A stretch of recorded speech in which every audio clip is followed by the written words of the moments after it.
All right, welcome back to Aussies taking over the NBA. It is Wednesday night when we're recording this. Still in the There's preseason. Plenty of 16, games going on. 16 days to the start of the NBA, I think. Nice. 24th of October. We're in preseason mode. A lot of preseason games going on at the moment. I'm slowly just starting to watch a few highlights just to get my reps back. That's it, mate. It's taken some time. It's kind of weird just watching 40 people play basketball in a 48-minute game. Just down to the depths of the roster. But it's good to see what the new crazy new lineups are going to bring this year.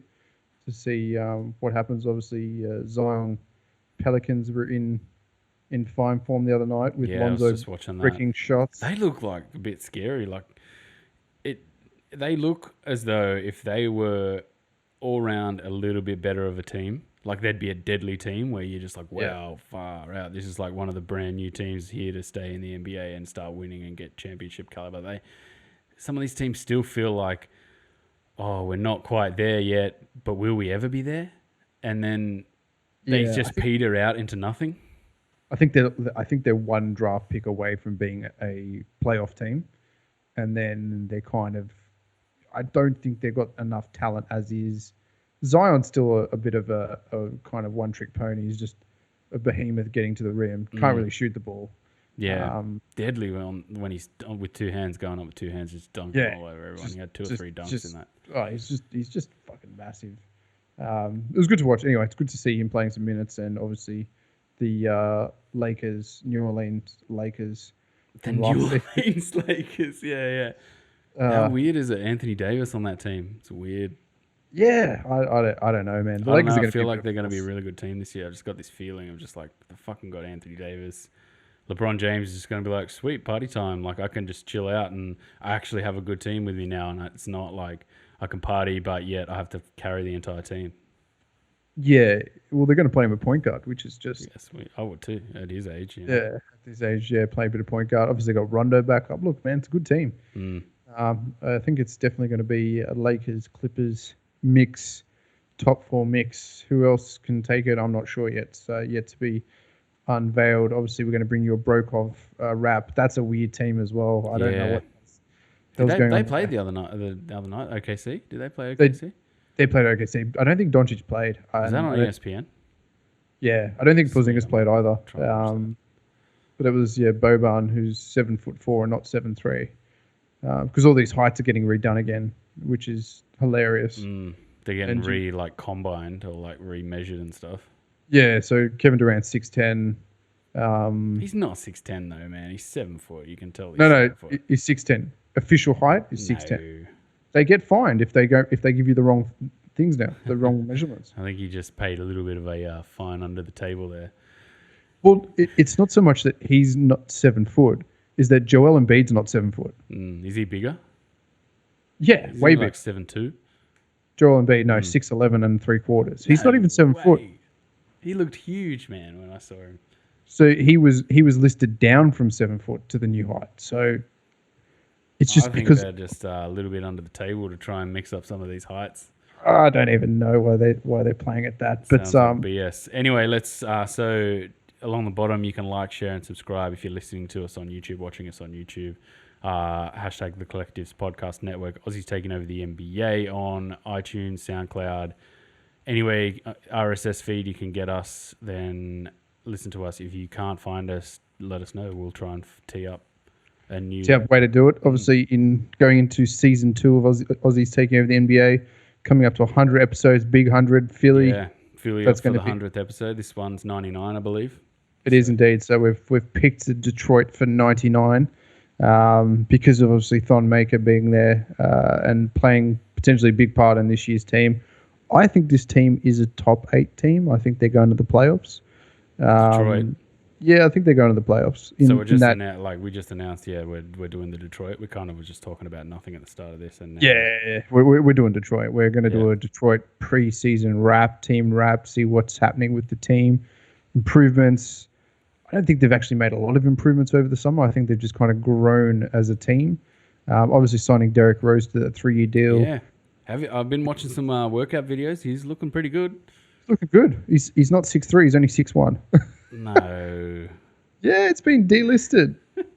This is going to be a common occurrence all season of me just going, no, he's not. No, he's not.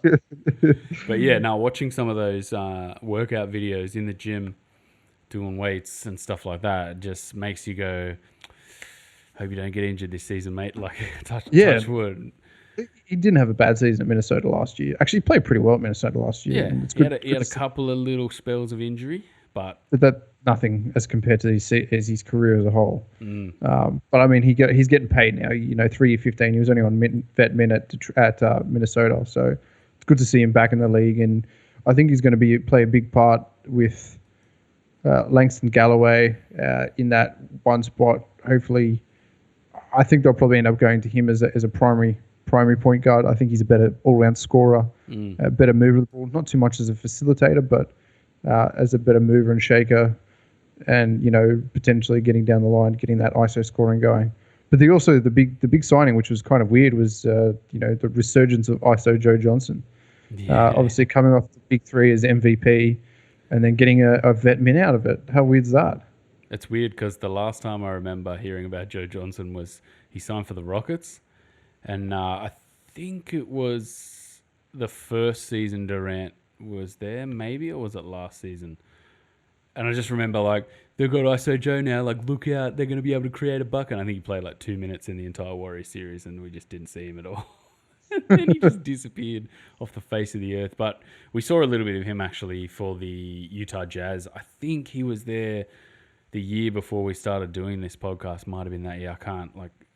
I listen to all these podcasts and these guys just pick out dates and name and stuff out of the middle of their head. And I'm like, how do you do this? How do you just like categorize a time and date in your head to a particular memory, man? I just cannot do that. So yeah. I think it was 3 years ago he was playing for Utah and then for Houston, then Big Three. Yeah, playing the Big Three, Ice Cube's Big Three. Yeah, look, the Big Three was actually pretty fun to watch. Nate Robinson was playing, a couple other guys were playing. It's not a bad little tournament, but it's good to see that he got in there, got the contract, getting out playing. We'll see how he plays for Detroit this year. Another big signing is obviously Markieff Morris. He was with the Wizards last year. That could be a good power forward position, small forward position. Decent scorer, probably not as good as his brother, but decent still signing. Decent presence too. Like you can't say a lot about like a junkyard guy, a real hustler on the court. But I think this team kind of needs it. Like they need some hustlers in this team because Blake Griffin was just doing it all last year, and you can't rely on Blake Griffin because, as you saw in the finals, all the way back to the playoffs last year, the first round of the playoffs, it was just like, and Blake Griffin's injured, and they just get trounced. Yeah, and I think that's still going to be this year. I don't think without him they're going that's their glue, but I think that if he stays relatively fit, maybe has a bit of a workload management system, they could get to that 40, 45 wins and get to the playoffs. Obviously, Luke Kennard going into his third season, really like him, good shooter, good scorer of the ball. Reggie Jackson, solid guard. Couple of, Svi Mihailuk. Was it Mikhailuk? A couple of decent depth signings. I think they're kind of still lacking in that small forward position. Yet to see anything kind of decent in that small forward position. Tony Snell, obviously coming from the Bucks. The Bucks, yeah. Yeah, I think they're kind of lacking at that 3-4 position outside of what they have. And they drafted Sekou Doumbia. So a young Frenchman, 18 years old. So that's not really going to help him yet. No. At the small forward. He's a small forward at the small forward position, yeah. Obviously, Christian Wood as well from the Bucks. He was deep depth last season. Might get some minutes this year. I'm not too sure what their plans for him. He's not a bad. He's coming up through the G League. Played really well in the G League for the Bucks franchise.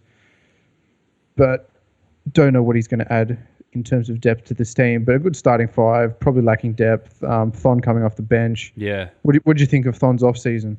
Man, he looks bigger, eh? He does. He looks like he's pumped up a bit. We were crying out. So the back end of the last season, even for the Bucks, when he was playing for the Bucks last year. You felt like the shooting wasn't enough. Like the body just wasn't ready for where he was really at. He needed to develop a post game to fit into that Bucks team. Of course, they were just a shooting juggernaut last season featuring Giannis. I still feel like he didn't quite fit into the team anyway. He can shoot the ball pretty well, but things didn't fall right for him. I think he probably could have still been on that Bucks roster, but going to the Detroit Pistons, he had a little bit of a highlight at the end of last season, and then going into the playoffs, and then I think he just got absolutely destroyed by Giannis in the playoffs, which is, understandable. They dropped him in it. But the main takeaway from last season was basically he needs to bulk up and get bigger, a lot bigger for his position. Yeah. If he's going to be playing more power forward and a little bit of backup center, he's going to be able to bang. He's going to be able to move laterally quick. He's got to think smarter. He just had to work on his game. Obviously, he didn't play for Australia in the World Cup because he had to stay back and work on his game. When he was drafted, he was kind of brought on as this next big, unknown. What could this guy do? He's so raw, but yet so talented. And then he's just kind of plateaued for the seasons out there. We've seen some flashes of brilliance. Not last season before, the Celtics series, Bucks Celtics series.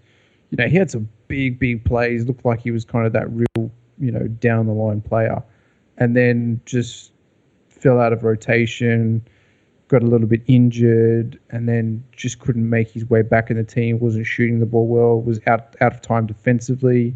Always searching for the block and not rotating on the man. Silly things like these that kind of went against him, and then he fell out of favor, and Coach Bud just pulled him. Yeah. And didn't get any minutes. He's like, right, I'm out. I need to get my game. I actually think Detroit is a fantastic move and a home for him. A team that's rebuilding or building something, it seems. They're actually adding pieces that I think are beneficial. It doesn't seem like they're just adding randoms. They really need to go out and find a backup for Reggie Jackson. So they got a guy that could potentially overtake Reggie Jackson, Derrick Rose, Markieff Morris, solid forward. See what Joe Johnson can bring to the table. Andre Drummond, if he ever learns to shoot a ball, would be pretty deadly, but still kind of that old school DeAndre Jordan style, just dunk spot, pretty big solid man. Let's just rebound a few balls. He had the case of stone hands, man, in the finals last season. God, that was just terrible to watch, man. It was just. He was shocking. He was just like, nah, we're not going to win this. I'm just going to just fall in a heap here. Yeah, which this is where I was saying about this team looks... No, I was talking about the Pelicans, wasn't I? But same can be applied to this team. Like, this team looks like another one of those teams where you're just like, you know what? This team would be good if it had some glue on it, like a little bit of polish. Yeah. The team doesn't look like it's constructed in a way that they can add that, really. Like... If that makes any sense, like some of these teams, like they look really good. Oh wow! And then like you just put a little bit of pressure on them, and they're just like and fall over. And you're like, oh yeah, because you kind of need that glue to hold the team together. And there doesn't seem to be that in this team. Like they didn't fill the roster, with those kind of guys like Reggie Jackson, maybe Tony Snell, probably need to be those glue guys, but they're not. They're kind of, specialists at that position. Like if they had another Derrick Rose in his peak or something like that, maybe they might be a little bit glued together. But I feel like they're just another one of the teams that are lacking the cohesion to just go, let's take this team to the next level. Even with Blake Griffin, even last year they were just Blake Griffin plus a bunch of people that were playing with Blake Griffin, basically. Yeah, I think Luke Kennard is probably that guy that is that glue. Like you can see him as a JJ Redick style shooter that's a bit bigger and a bit more defensively prowess. Is he like two or 3 years away though? Do you reckon? Yeah, he's 3 years away from peak. But year 3, getting better. Maybe that just shooting guard that they need that can just get a bucket when they need to break down that run, get on a run. A guy they can turn to, because you just can't turn to Blake Griffin's ass for 38 minutes a night, backing down in the post. So you need some, obviously maybe that's why they brought on ISO Joe Johnson. Maybe you can play some small forward and just get them a bucket on the weak side. Blake Griffin's definitely getting better as a facilitator. I would say that, playing more of that point forward position. But Derek Rose is fantastic and getting some ISO buckets. I think they really lacked two scoring options last year, and I think they've increased that with Joe Johnson and Derek Rose. Their scoring abilities, and hopefully that translate into more wins. Where they probably need to work on their game is the switching. I think Andre Drummond gets killed on the switch. If they switch a smaller guard onto him, he just kind of shits himself and has no idea what to do. They're a big, slower team. They're a slow team. That's what I would say, is that they're a slow. They're not a quick team. They're not a team that's going to get out in transition and run because their bigs are too slow. And so they need to be that smart, long shot clock team and breaking defensive plays down and breaking down the transition offense of other teams in order to reset. I think that's going to be where they succeed, because any team that they want to run against is just going to absolutely hammer them. Yeah, I think last year they finished 28th out of 30 with pace, and their offensive rating was 21st of 30. Do you feel like it's gotten any better though with these? Yeah, moves? I think there's a couple of scoring options. Markieff Morris is not too bad. Christian Wood's not bad. I think that Joe Johnson, Derek Rose can add a little bit of depth in terms of scoring. The healthier Blake Griffin, maybe Thon working on his game will give them more scoring options. I think the pace will still stay the same. I don't think they're a team to run. I think that they're a kind of long shot clock ISO team. I don't think there's going to be a lot of ball movement. There doesn't seem to be any facilitators on this team at all. Derek Rose isn't really a facilitator. He's kind of an ISO scorer. He'll throw up 30 or 40 for you a night, 3 or 4 assists. Blake Griffin, 3 or 4 assists. There isn't that point guard that just sees the floor.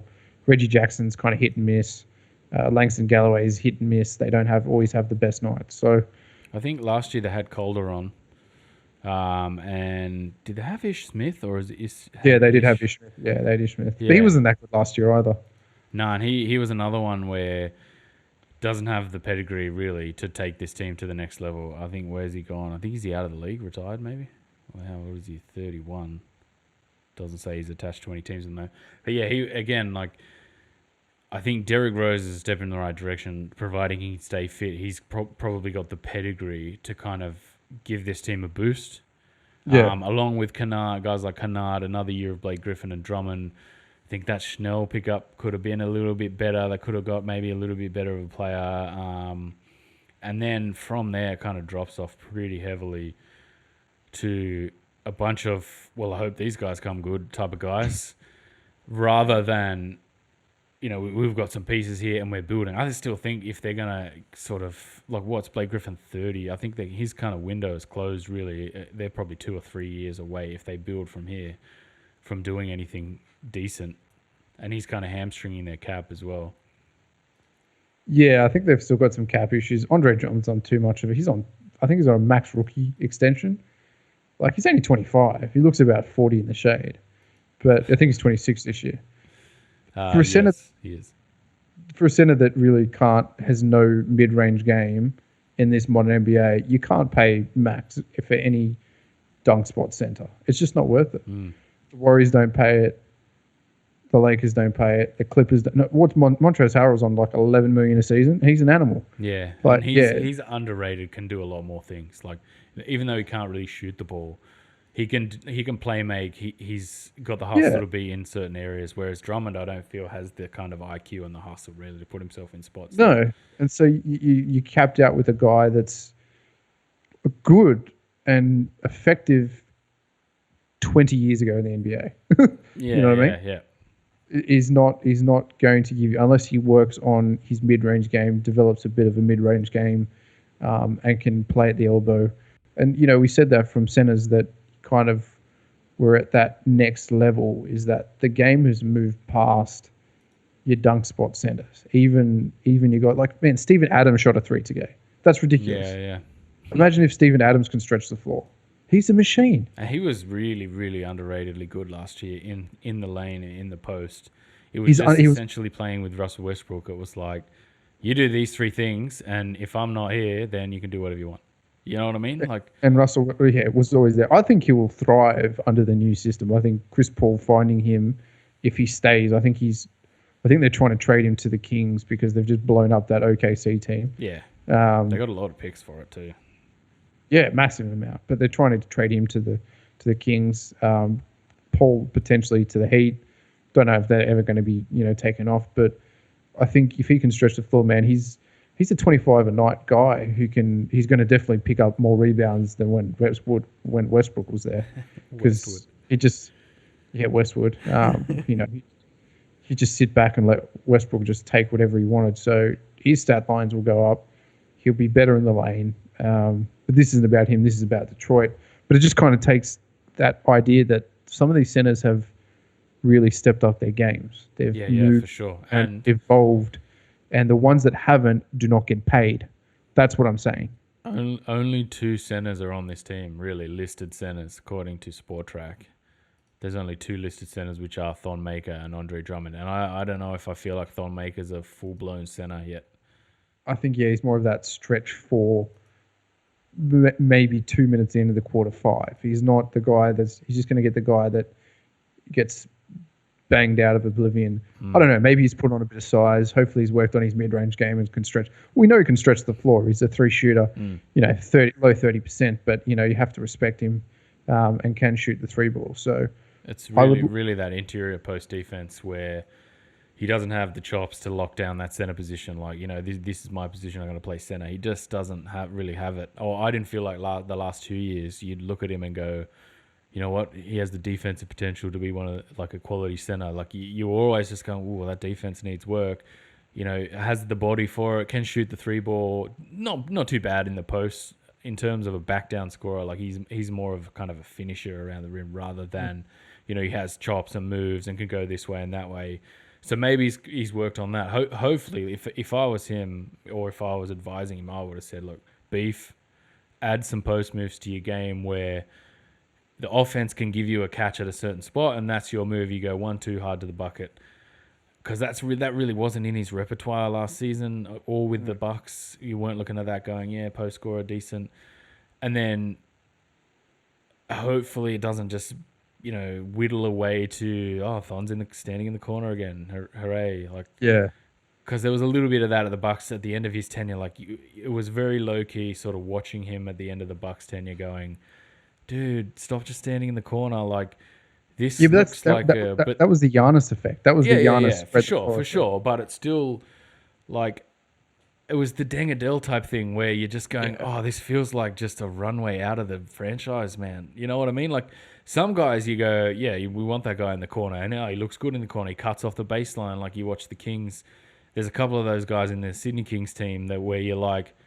Stand in the corner because we know we've got a passer and you make a cut and you're pretty much wide open. Sweet. Whereas I never saw that in Thon, really.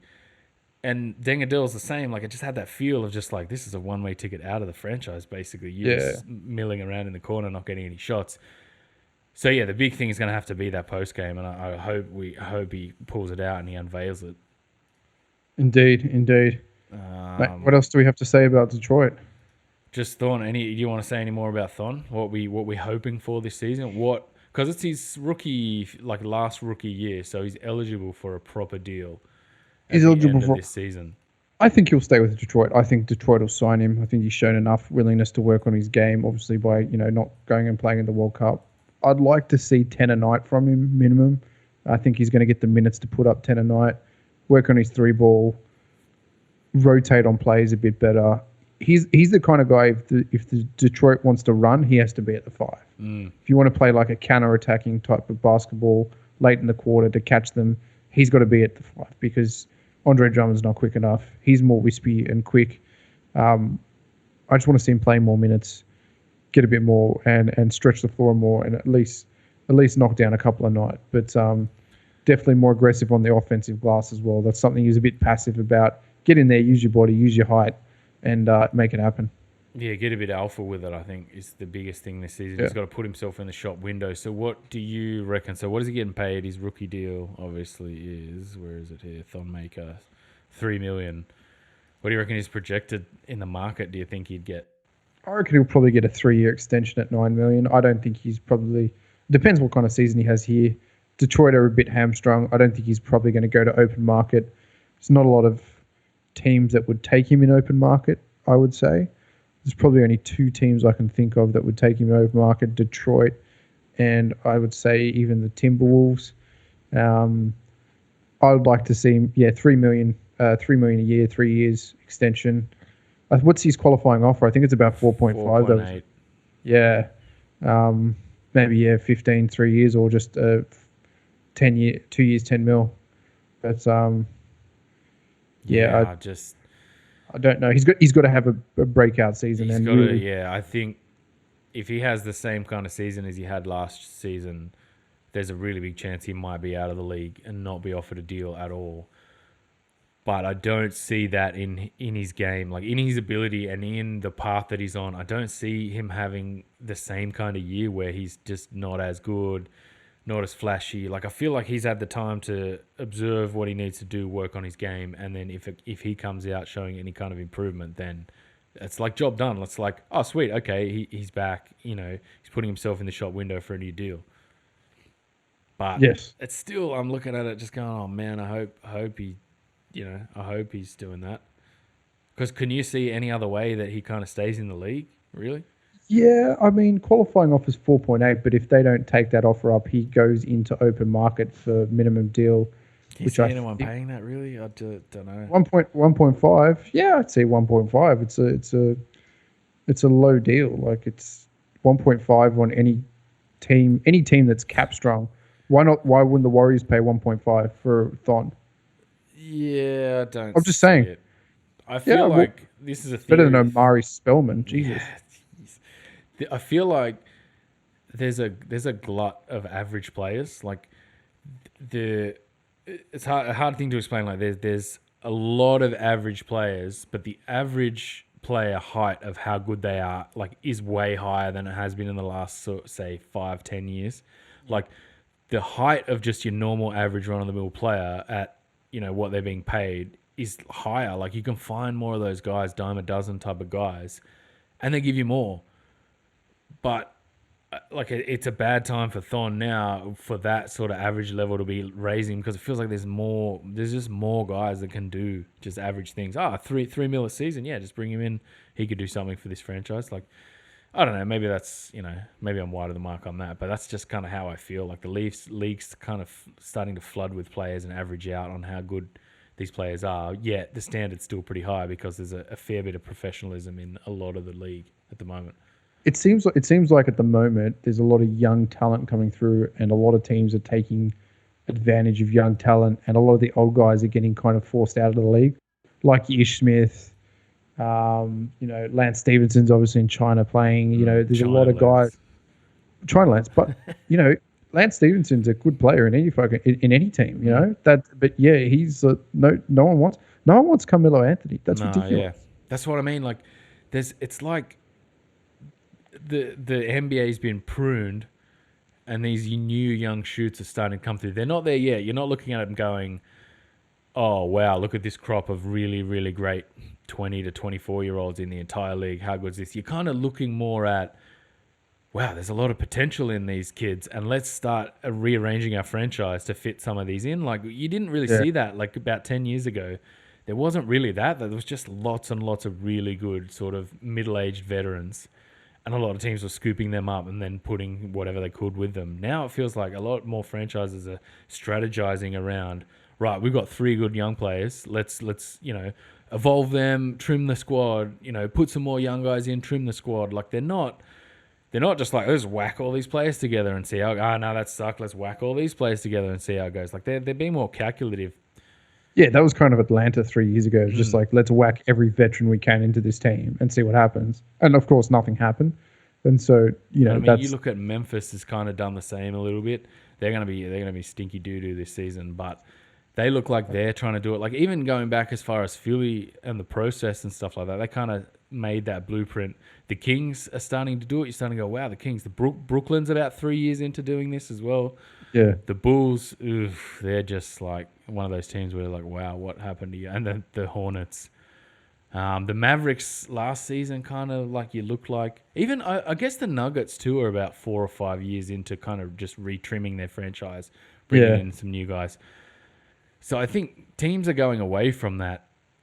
Just pay $3 million for this guy, whatever. Yeah, they are. I think they are. They're just like, I'd much rather pay $800K 4 years, like a Jonah Bolden type deal, 4 years, 4.5 mil for an undrafted rookie, or a draft and stash, and let's build this guy up. He has no ego. He's not been in the league. Let's mold him into this team's franchise.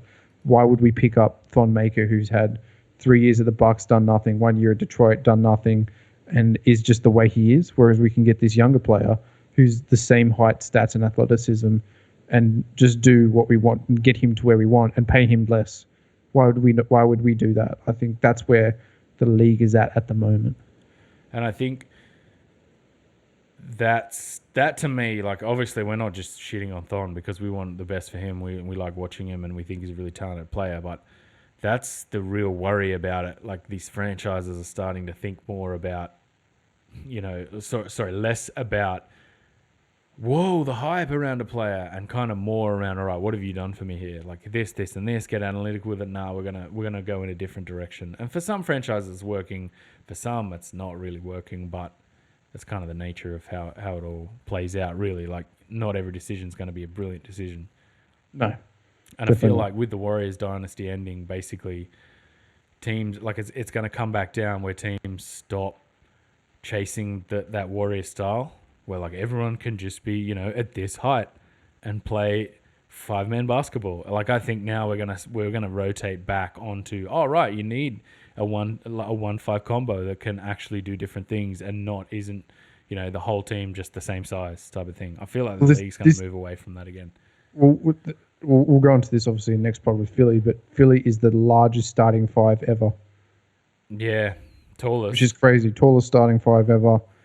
6'10" point guard, 6'6" shooting guard, 6'7" small forward, 6'8" power forward, 7 foot center. Just nuts. That's a lot of that is kind of rigged by Ben Simmons being 6'10" though. Yeah, but I think that's that's the blueprint for the new generation point guard, is that you got to be at least 6'5". You got to be 6'5" to be effective. The mutant. That's what we've been talking about the last couple of years. Like, the mutant point guard is coming. We will see it happen. But then again, that just, a complete reversal on my story about how the league's going back to having 1-5, a traditional 1-5 style of play. Well, but I think they asked traditional 1-5 style of play, because the mutant point guard is not there very often. Most point guards are drafted at between 6'1" and 6'5". I think that, this is why LaMelo Ball is being so highly sought after. And same as RJ Barrett, is LaMelo Ball 6'8", RJ's 6'6", and they're crafty ball handlers who have great court vision. And so don't worry about scoring. Don't even worry about scoring. If you can do that, the same way they drafted Lonzo Ball. Lonzo Ball's not a scorer, but he's an excellent defender, has great court vision, and is an intelligent player. That's where they're drafting it. I think Lonzo's 6'5", 6'4", 6'4", I think, yeah. 6'4", so larger style players that can guard 1 through 3. Is that on the old system or your new I haven't seen his re-updated system. Let me just check how tall he is, just because, we like to be real. 6'6", wow. Yeah, so that's a mutant-ish point guard. That's pretty mutant, man. I would say 6'3" is the real top end of your traditional ball handling style point guard. Yeah. So you got to get to those mutant guys that can see the floor and then can work the switch, because I think we're going to go to a league that's less about getting out and running and more about lockdown defense, because I think that's what they just want, the Kawhi style defense. All right, let's just lock down Giannis the whole game, and the Bucks just shut the bed. They should have been straight through the final and won that thing, as Philly lost, and it was a better matchup against the Raptors. But Kawhi's just like, I'm just going to lock this dude down. Doesn't matter what I score, even if I put up 25 a night, I'm just going to lock Giannis down, and then it's just game over. So I think that's kind of just the end of last season, man. Just disappointing to say that. No, not disappointing. Just some weird things happened. Like, you wouldn't have bet on the Bucks just going cold randomly, you know. And then for weeks and weeks and weeks, people being like, "Just wait for it. Bledsoe's just going to be total shit for an entire series." Here it comes, Raptors, bang, there you go, and it's just like, fuck, like he was actually looking decent. Like, damn it, like Yeah. why in that series do you have to do that? And then the Warriors just completely like getting injured and capitulating, where that just was like, that's not what happens. Usually they're kind of one of the more robust teams that doesn't get injured a lot. Like, fuck, like some weird shit happened last season. And then the whole just jumble this season, you're just like, fuck, again, like another just... This is why I'm looking forward to it so much. It's completely different. It's going to be a completely different competition. You know, we've kind of seen 4 years of the same thing. You won't see Cavaliers. You won't see Golden State in the final. You won't see these two teams in the final this year. I'm guaranteed of that.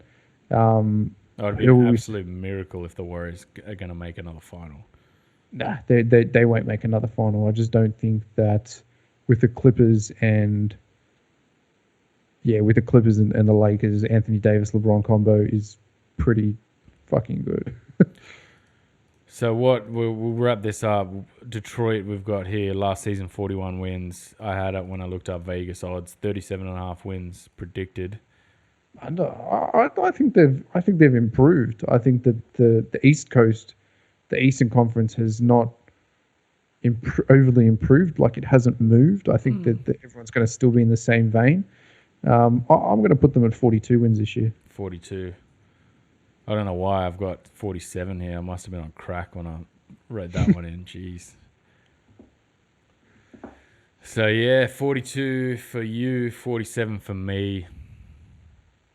I don't know, man. Cool. What do you reckon? We'll have to just wait and see. Yeah, wait and see.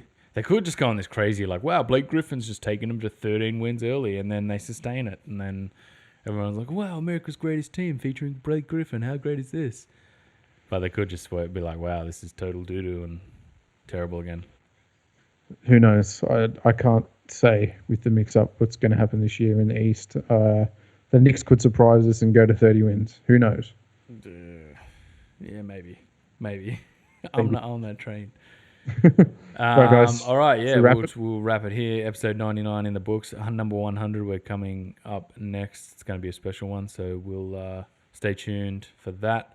We'll be bringing you that a little bit later. Remember to like, share, and subscribe everywhere. Remember, on the Kings Dime, if you're a Sydney Kings fan and you want to watch some Sydney Kings, Didi Luzada. If you want to watch the NBL in general, LaMelo Ball, AJ Hampton, get on board with the Sydney Kings, because we're always looking for new international eyes for the Kings and on the Kings Dime. Apart from that, it's good night from me. Peace out. Peace.